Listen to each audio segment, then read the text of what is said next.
అదే RTV app వార్తల్ని క్షణాల్లో చదివే అవకాశం ఉంటుంది. ఒక న్యూస్ పేపర్, ఒక టెలివిజన్ ఛానల్ మీ చేతుల్లో ఎప్పుడూ ఉంటాయి. ఈరోజు కడప నగర పాలక సంస్థ దగ్గర మేము ఈ ఆందోళన కార్యక్రమం చేపట్టాం.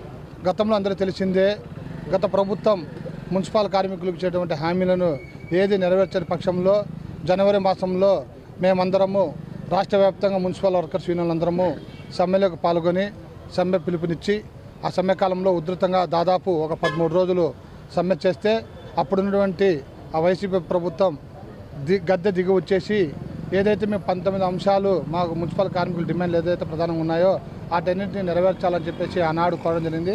అందులో భాగంగానే ఆ గత ప్రభుత్వం 19 డిమాండ్లు ఇస్తే 13 అంశాలన్నింటినీ కూడా నెరవేర్స్తామని చెప్పేసి మినిట్స్ రూపంలో విడుదల చేస్తూ మాకు ఒక డిమాండ్ పత్రం కూడా ఇచ్చింది.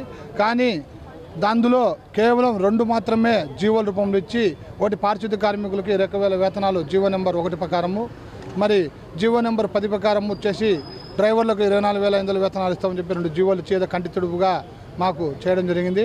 వెంటనే ఎలక్షన్లు రావడము, ఈ ఎలక్షన్లలో ఉండేసి ఆ ప్రభుత్వము ఓటమి పాలవ్వడము, దాదాపు మళ్ళీ ఈ కొత్త ప్రభుత్వం టీడీపీ ప్రభుత్వం వచ్చే 2 నెలలు అవుతుంది. అయినా కానీ మేము మా నాయకత్వం నుంచి ఏదైతే మినిట్స్లో వచ్చే మిగతా అంశాలు కూడా నెరవేర్చాలని చెప్పి చెప్తుంటే కూడా పట్టించుకునే విధానం.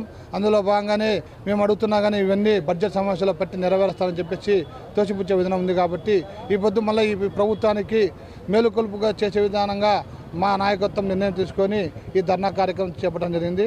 మేము ఒకటే అడుగుతున్నాం, గతంలో ఏదైతే మాకు ఏదైతే ఉన్నదో ఇప్పుడు వచ్చినటువంటి ఈ ప్రభుత్వం కూడా ఆలోచించి మేము ఏదైతే న్యాయపరమైనటువంటి డిమాండ్స్ చేశాము, ఈ గొంతమ్మ కోరికలను తీర్చలేదు.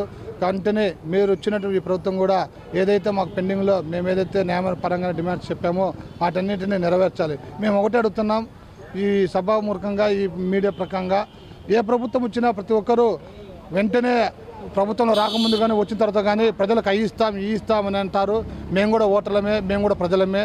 ప్రజల కోసం మీరు లక్షల కోట్లు వెచ్చించేటప్పుడు ఈ ప్రజల కోసము, ఈ నగరాని కోసం, మీ అందరి కోసము మా ప్రాణాలను సైతం అర్పిస్తున్నటువంటి మున్సిపల్ కార్మికులకు కూడా మీరు ఒక ఉద్యోగ పద్ధతి కానీ పర్మిట్ చేస్తే మీరు మమ్మల్ని ఆదుకునే వారు అవుతారని తెలియజేస్తున్నాం. ఎందుకంటే మరిన్ని వీడియోస్ కోసం ఛానల్ ని సబ్స్క్రైబ్ చేయండి, లేటెస్ట్ అప్డేట్స్ కోసం వాట్సాప్ ఛానల్ ని ఫాలో చేయండి అండ్ లింక్ డిస్క్రిప్షన్ లో ఉంది.